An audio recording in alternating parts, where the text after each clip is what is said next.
ओम नमः शिवाय। हमारे YouTube चैनल मंगलमय जीवन में आपका स्वागत है। आज के वीडियो में आप श्रावण मास माहात्म्य के 8वें अध्याय की कथा श्रवण करेंगे। आज के अध्याय में आप बुद्ध गुरु व्रत के बारे में जानेंगे। इस व्रत की विधि क्या है और इस व्रत को कैसे किया जाता है। वीडियो शुरू करते हैं। भगवान शिव जी कहते हैं कि हे सनत कुमार, अब मैं समस्त पापों का नाश करने वाले बुद्ध गुरु व्रत का वर्णन करूंगा, जिसे श्रद्धा पूर्वक सुनते हुए मनुष्य परम सिद्धि को प्राप्त करता है। ब्रह्मा जी ने चंद्रमा को ब्राह्मणों के राजा के रूप में अभिषिक्त किया। किसी समय उसने रूप तथा यौवन से संपन्न तारा नामक गुरु पत्नी को देखा। उसके रूप पर मोहित होकर वह काम के वशीभूत हो गया और उसे उसने अपने घर में रख लिया। इस प्रकार बहुत दिन बीतने पर उसे बुद्ध नामक एक पुत्र हुआ, जो बुद्धिमान, सौंदर्यशाली तथा सभी गुणों में संपन्न था। देवगुरु बृहस्पति को ज्ञात हुआ कि तारा चंद्रमा के घर में स्थित है। तब उन्होंने चंद्रमा से कहा कि मेरी पत्नी को वापस कर दो।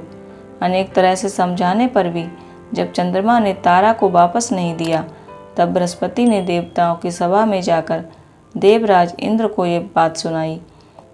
आप देवताओं के राजा हैं, अतः आप चंद्रमा को आज्ञा दें, नहीं तो मैं उस चंद्रमा को शाप दे दूंगा, जो कि उसे निसंदेह लगेगा, क्योंकि शास्त्र निर्णय के अनुसार प्रजा के द्वारा किए गए पाप को राजा भोगता है।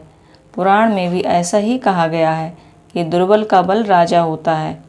गुरु का यह वचन सुनकर चंद्रमा ने कहा कि मैं आपकी आज्ञा से तारा को तो दे दूंगा, किंतु इस पुत्र को नहीं दूंगा।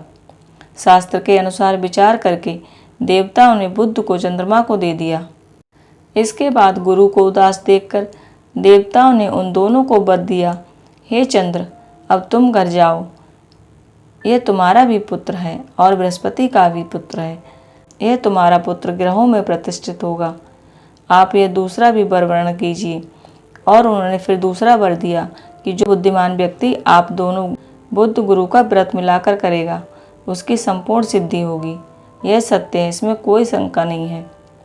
शंकर जी के लिए अत्यंत प्रिय श्रावण मास में आने पर जो लोग बुधवार तथा बृहस्पतिवार को पूजन व्रत करेंगे, उन्हें सिद्धि प्राप्त होगी। इस व्रत में दही तथा भात का नैवेद्य सिद्धि में मूल हेतु है। इस अलग अलग जगहों पर आप दोनों की मूर्ति लिखकर पूजन करने से भिन्न भिन्न फल प्राप्त होता है। यदि कोई हिंडोले के ऊपरी स्थान पर आप दोनों की मूर्ति लिखकर पूजन करे, तो वह सर्वगुण संपन्न दीर्घायु पुत्र प्राप्त करेगा।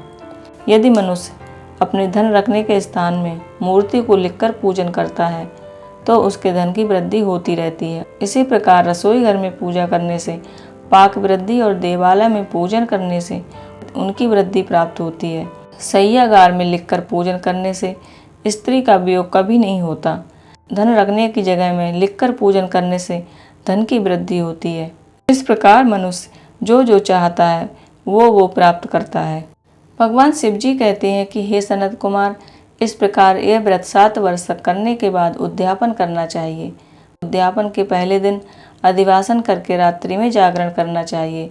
सोने की प्रतिमा बनाकर विधि पूर्वक 16 उपचारों से पूजन करने के बाद तिल, घृत, चारु और अपामार्गा तथा अश्वत्थ से युक्त समिधाओं से होम करना चाहिए। अंत में पूर्ण आहुति देनी चाहिए। इसके बाद मामा भांजे की जोड़ी को भोजन कराना चाहिए। इसके बाद ब्राह्मणों को अन्य लोगों को भी भोजन कराएं और स्वयं भी भोजन करें। इस विधि से 7 वर्ष तक करने पर मनुष्य सभी मनोरथों को प्राप्त कर लेता है। जो इसे विद्या की कामना से करता है, वह वेद व शास्त्रों के अर्थों को जानने वाला हो जाता है। बुध ग्रह बुद्धि को प्रदान करते हैं और गुरु बृहस्पति गुरुता प्रदान करते हैं।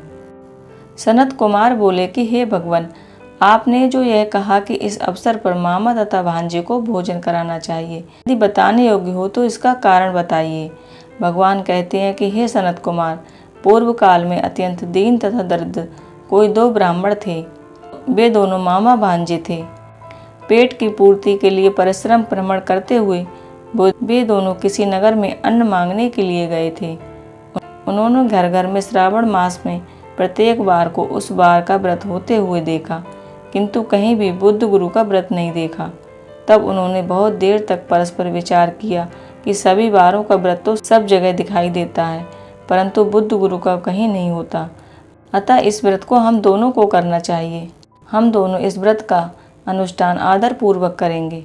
किंतु हे सनत कुमार, इसकी विधि न जानने के कारण वे दोनों संशय में पड़ गए। तभी रात्रि में उन्हें स्वप्न में इस व्रत की विधि मालूम हो गई। इसके बाद उन्होंने विधि के अनुसार व्रत किया, जिससे उन्होंने अपार संपदा प्राप्त की। दिन प्रतिदिन उनकी संपत्ति बढ़ने लगी और सभी को ये मालूम हो गया कि इस व्रत के प्रभाव से ही इनको यह संपदा प्राप्त हुई है। इस प्रकार 7 वर्ष तक करके वे पुत्र व पौत्र आदि से संपन्न हो गए। उसके बाद उनसे प्रसन्न होकर गुरु और बुद्ध प्रकट हुए और दोनों ने उन दोनों को वर दिया। बुद्ध और गुरु ग्रह ने कहा कि आप दोनों ने हम दोनों के निमित्त इस व्रत को किया है, अतः आज से जो कोई भी शुभ व्रत को करे उसे व्रत की समाप्ति पर मामा भांजे को यत्न पूर्वक भोजन कराना चाहिए। इस व्रत के प्रभाव से उसे सभी कामनाओं की परम सिद्धि प्राप्त होगी। अंत में चंद्र सूर्य पर्यंत उसका हमारे लोक में वास होगा। इस प्रकार श्री स्कंद पुराण के अंतर्गत ईश्वर सनत कुमार संवाद में श्रावण मास महात्म्य में बुद्ध गुरु व्रत की व्रत कथा नामक अध्याय पूर्ण हुआ। आशा करती हूँ कि आज का वीडियो आपको पसंद आया होगा। अगर वीडियो पसंद आया हो तो एक लाइक ज़रूर कीजिएगा। ओम नमः शिवाय। राधे कृष्ण।